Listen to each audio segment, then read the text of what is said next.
இப்போ வந்து பைக்கு ₹1,00,000 ₹1,50,000 விற்குது இல்லையா?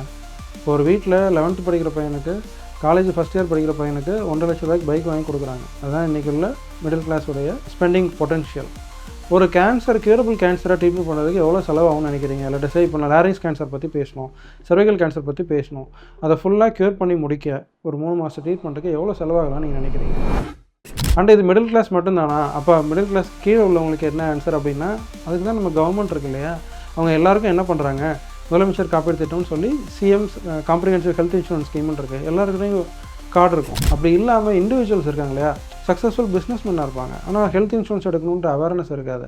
ஒன்று அதை பற்றி நமக்கு என்ன வரப்போகுது அப்படிங்கிறது, இன்னொன்று லைக் எதுவாக இருந்தாலும் போய் பார்த்துக்கலாம் அப்படின்ட்டு. பட் உள்ளே போயிட்டு நீங்கள் செலவு பண்ண ஆரம்பிக்கும் போது தான் உங்களுக்கு தெரியும், என்னடா இது எல்லாமே நம்ம ஒரு பேசிக்கான ப்ரீமியம் பே பண்ணி தான் யாரோ ஒருத்தன் பே பண்ணிட்டு போவான், நம்ம கைக்குலேருந்து செலவு பண்ண வேண்டியது இல்லைன்றது அவங்க ரியலைஸ் பண்ணுவாங்க.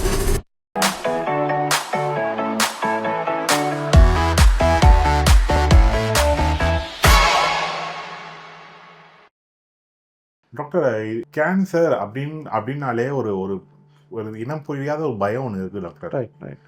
இந்த பயத்துக்கு உண்மையான காரணம் என்னன்னு நினைக்கிறீங்க? இந்த பயத்துக்கு காரணம் பக்கத்து வீட்டுக்காரனும் படமும் தான். ஏன் அப்படின்னா, பாதி பயம் அக்கம் பக்கத்தில் உள்ளவங்க, எனக்கு சொந்தக்காரங்க ஒருத்தவங்க ட்ரீட் பண்ணாங்க, அவங்க அங்கே போனாங்க, இங்கே போனாங்க, நல்லா வேலை இப்படி ஆச்சு அப்படி ஆச்சுன்னு சொல்லி 9 ஆக்கி கதை சொல்லி விட்டுருவாங்க. 1. 2வது, படத்தில் எந்த படமாக இருந்தாலும் சரி, முக்கியமான கேரக்டருக்கு ஏதாவது சடனாக ஆகணும்னா ஒன்று ஆக்சிடென்ட்னு பண்ணிடுவாங்க, இல்லை கேன்சர்னு சொல்லிடுவாங்க. டாக்டர்ஸ் எல்லாம் மூளையில் கட்டின்னு சொல்லி என்ன கேன்சரா? ஸோ இது எல்லாத்தையும் பார்த்து ஓகே கேன்சர்னால் சரி பண்ண முடியாது அப்படின்னு தான் நம்ம மண்டைக்குள்ளே இருக்குது. அது அந்த ரியாலிட்டி மாதிரி 30-40 வருஷம் ஆச்சு, ஆனால் அதை பற்றி இன்னும் யாரும் சொல்கிறதுக்கு தயாராக இல்லை. ஸோ இந்த பயம் வந்து பெரும்பாலும் எக்ஸ்டர்னல் சோர்ஸ்லேருந்து கொடுக்கப்பட்ட ஒரு misinformation. Actual reality is completely different. அதான் உண்மை. ஓகே டாக்டர், இந்த செகண்ட் ஸ்டேஜ் போயிடுச்சுன்னா என்ன பிரச்சனை டாக்டர் ஆக்சுவலாக? Okay, I will give you an example. ஒரு கேன்சரையும் ஃபயரையும் நீங்கள் சிமிலர்னு எடுத்துக்கோங்க. ஒரு பெரிய வீடு இருக்குது, 2000 ஸ்கொயர் ஃபீட் உள்ள ஒரு வீடு இருக்குது. அந்த வீட்டில் சின்னதாக ஒரு கார்னரில் ஒரு ஃபயர் வருது. அந்த ஃபயரை அப்பயே ஐடென்டிஃபை பண்ணி அப்பயே அந்த ஃபயரை அணைச்சிட்டா மீதி வீடு எந்த பிரச்சனையும் இல்லாமல் காப்பாற்றப்படுமா? எந்த பிரச்சனையும் கிடையாது. அது சின்னதாக தாண்டா இருக்குது, இன்னொரு 10 நிமிஷம் கழித்து பார்த்துக்கொண்டா அப்படின்னா அதுக்குள்ளே அந்த ஃபயர் என்ன ஆகும்?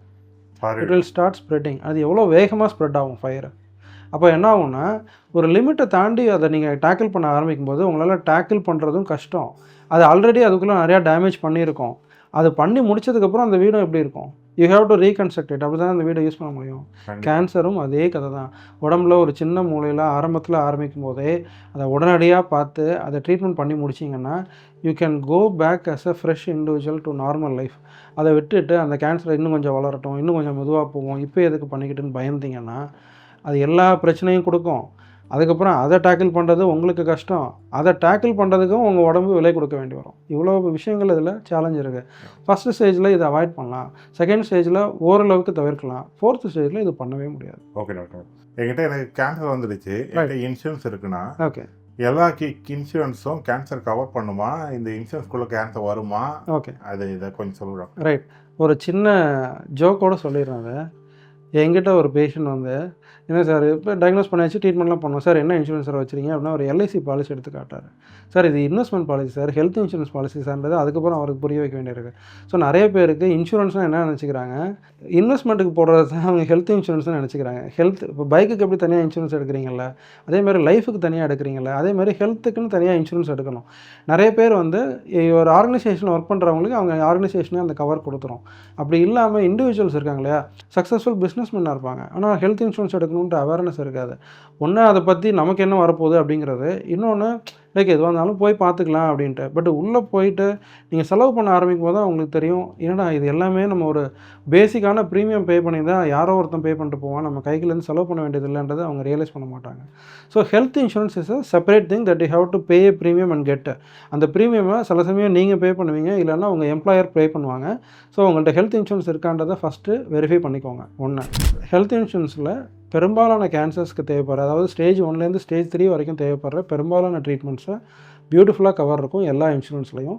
ஸ்டேஜ் 4ன்னு போகும்போது நம்ம ஏற்கனவே சொல்லியிருக்கோம், ஸ்டேஜ் 4க்கு வந்து ரீசன்ட் ட்ரீட்மெண்ட் தான் தேவைப்படும், காஸ்ட்லி ட்ரீட்மெண்ட் தேவைப்படும். அந்த மாதிரி சமயங்களில் சில ட்ரீட்மெண்ட் கவர் ஆகும், ரொம்ப காஸ்ட்லியாக இருக்க ட்ரீட்மெண்ட் அதில் கவர் ஆகாது. So for all practical purposes curable cancer எல்லாமே இன்சூரன்ஸ் கவரில் வந்துடும். ஓ ஓகே டாக்டர். ஆக்சுவலாக என்ன பிரச்சனைனா, இப்போ இந்த கேன்சர் இருக்குமா இல்லையான்னு ஒரு டவுட் ஒன்று இருக்கும். Right. சரிங்களா? அதை போய் செக் பண்ணால் காசு அதிகம் செலவாகுமான்னு இன்னொரு பயம் ஒன்று. Right. No, very valid question, very pertinent fear. So let me make this very clear. இப்போ வந்து பைக்கு 1 லட்ச ரூபாய்க்கு 1.5 லட்ச ரூபாய்க்கு விற்குது இல்லையா? இப்போ ஒரு வீட்டில் 11th படிக்கிற பையனுக்கு, காலேஜ் ஃபஸ்ட் இயர் படிக்கிற பையனுக்கு 1.5 லட்ச ரூபாய்க்கு பைக் வாங்கி கொடுக்குறாங்க. அதுதான் இன்றைக்கி உள்ள மிடில் கிளாஸ் உடைய ஸ்பெண்டிங் பொட்டன்ஷியல். ஒரு கேன்சர், கியூரபிள் கேன்சரை ட்ரீட்மெண்ட் பண்ணுறதுக்கு எவ்வளோ செலவாகும்னு நினைக்கிறீங்க? இல்லாட்ட சரி, இப்போ நான் லாரிங்ஸ் கேன்சர் பற்றி பேசணும், cervical கேன்சர் பற்றி பேசணும். அதை ஃபுல்லாக க்யூர் பண்ணி முடிக்க ஒரு 3 மாதம் ட்ரீட்மெண்ட்டுக்கு எவ்வளோ செலவாகலாம்னு நீங்கள் நினைக்கிறீங்க? ஒரு 5 லட்சம். Right. Less than 5 lakhs. Radiation மட்டும் தேவைன்னா 1.5 லட்சம் 2 லட்சத்துக்குள்ளே முடிஞ்சிடும். கீமோதெரப்பி தேவைன்னா இன்னொரு 1 லட்சம். 2 லட்சத்துக்குள்ளே ரேடியேஷன், கீமோ ரெண்டையும் முடிச்சு பேஷண்ட்டை க்யூரேட்டிவ் ட்ரீட்மெண்ட் முடிச்சு ஃபாலோ அப்பில் வச்சுக்கலாம். இவ்வளோ தான் ட்ரீட்மெண்ட்டு. இது ஒரு பெரிய காஸ்ட்லி ட்ரீட்மெண்ட். நம்ம பை பண்ணுவோம். உயிரை காப்பாற்றுறதுக்கு 2 லட்சம் ரூபா ஒரு 2 மாதத்துக்கு அப்படின்றது அஃபோர்டபுள் தானே இன்றைக்குள்ள மிடில் கிளாஸில்? Okay doctor. நீங்கள் சொல்ல வரது என்னென்னா, உங்களுக்கு கேன்சர் வருமா வராதான்னு தெரியாது. சப்போஸ் வந்துச்சுன்னா எப்படி நம்ம ப்ரிகாஷனாக லைஃப் ஸ்டைலை மாற்றிக்கிறோமோ, அதே மாதிரி கேன்சர் வருமோ இல்லை எத்த இஷ்யூஸ் வரும் தெரியாது. ஸோ ஒரு ப்ரீமியம் போட்டு வச்சுருங்க, அது பெட்டருன்றீங்க. எக்ஸாக்ட்லி. அண்ட் இது மிடில் கிளாஸ் மட்டும்தானா? அப்போ மிடில் கிளாஸ்க்கு கீழே உள்ளவங்களுக்கு என்ன ஆன்சர் அப்படின்னா, அதுக்கு தான் நம்ம கவர்மெண்ட் இருக்கு இல்லையா? அவங்க எல்லாருக்கும் என்ன பண்ணுறாங்க, முதலமைச்சர் காப்பீடு திட்டம்னு சொல்லி சிஎம்ஸ் காம்ப்ரிஹென்சிவ் ஹெல்த் இன்சூரன்ஸ் ஸ்கீம்னு இருக்குது. எல்லாருக்கிட்டையும் கார்டு இருக்கும். So who are below that poverty line, அந்த கார்டை எடுத்துகிட்டு if they walk into a government hospital, they will be given royal treatment, full treatment free of cost. You should just have enroll for that scheme. உங்கள் local revenue டிபார்ட்மெண்ட்டில் போய்ட்டு விஓவை பார்த்துட்டு அந்த card மட்டும் enrol பண்ணால் போதும். எல்லா ட்ரீட்மெண்ட்டும் உங்களுக்கு ஃப்ரீ. மக்களே, இது எதுவுமே வந்து ஸ்பான்சர்ஷிப்போ அது மாதிரி எதுவும் கிடையாது. எக்ஸாக்ட்லி.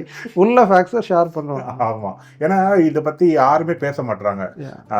காசை பற்றி டாக்டர் பேசக்கூடாது, மணி பற்றி பேசக்கூடாது. ஆனால் அதுதான் காமன் ப்ராப்ளம்னு தெரிய மாட்டேது. அதான் நான் கேட்குறேன். You raise a very valid point. இப்போ one of the fears of cancer இருக்கு இல்லையா? நீங்கள் கேட்டிங்க இல்லையா? கேன்சர் நல்லாகுமான்ற ஒரு பயம் ஒன்று, கேன்சர் ட்ரீட்மெண்ட் கஷ்டமாக இருக்குமான்ற பயம் ஒன்று, இன்னொன்று எவ்வளோ லட்சம் செலவாகுன்ற பயம். இதை கேட்குறதுக்கு பேஷண்ட் அட்டண்டர்ஸ் ரொம்ப யோசிப்பாங்க. இப்போ இதுக்கு ஹாஸ்பிட்டல் போனால் எத்தனை லட்சம் நமக்கு செலவாக போகுதுன்ற பயத்தோடயே இருப்பாங்க. when we finish saying உங்களுக்கு 3 மாதம் ட்ரீட்மெண்ட்மா மொத்தம் 2 லட்ச ரூபா ஆகுமா 3 லட்ச ரூபா ஆகுமா அப்படின்னா, இவ்வளோ தானே ட்ரீட்மெண்ட்டுங்கிறது அவங்க ஒரு டிஸ்பிலீஃபாக பார்க்குற பேஷண்ட்ஸ் இருக்காங்க. Thank you doctor. இது ஒரு நல்ல ஐ ஓப்பனிங்காக இருக்குன்னு நினைக்கிறேன். Sure. Thank you so much doctor. Sure. யா.